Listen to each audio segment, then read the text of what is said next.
A Spiritual Book Report on the Giving Tree by Shel Silverstein, written and narrated by Sister Charity Lombardo. This world-famous kids' book is about a tree and a boy. Paraphrasing, the little boy and the tree become friends. He visits the tree every day, plays in her leaves, climbs her trunk, eats her apples, swings from her branches, and naps in her shade. This makes the tree happy. As the boy gets older and busier, he visits the tree less and less. Each time, she asks him to play with her like he used to. And each time, he says he's too old, and instead makes a series of requests, all of which she's unable to directly fulfill, but offers everything she has to help. He asks her for money to buy things and have fun, so she gives him her apples to sell, and she's happy. He asks for a house, so she gives him her branches to build one, and she's happy. Later in life, he asks for a boat, so she gives him her trunk to make one. It's after this request that she begins to really miss his company, but she's still happy to help. Finally, he returns as an old man, and before he can make a request, she insists she has nothing left to give.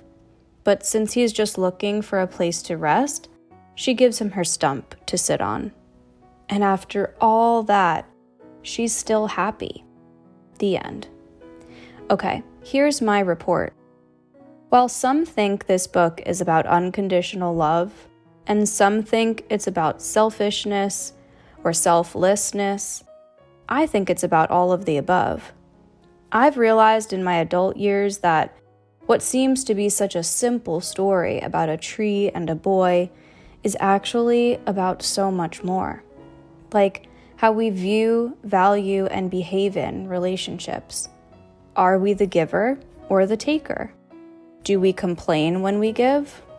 Do we take too much? Are we there for people? Do we love without expecting in return? See, that Silverstein snuck some real depth into a kid's book, and I'm here for it. I often think about this story as I navigate not only the relationships with people in my life, but my relationship with God.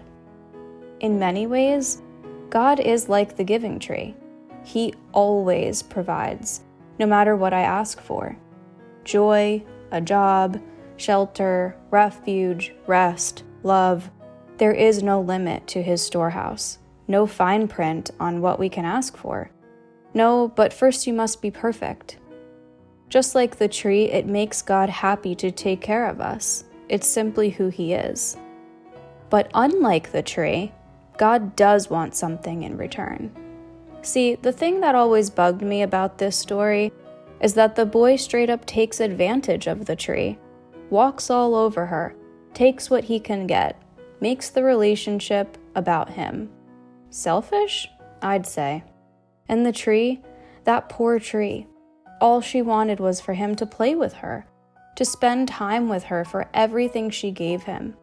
But he just kept thinking of himself. I admit that I've been this boy before. It's easy to take advantage of God, to try and get everything I can out of this deal without holding up my end of it. But God always reminds me, one way or another, no matter how selfish I'm being, that he is not in the business of one-way streets. That giving my life to him is not a one-time transaction, but an ongoing, two-sided conversation with him. Yes, God is a giving God. He gave his life. He gives his love. And he will keep giving his blessings on a daily basis. But he does want something in return. A two-way relationship with me.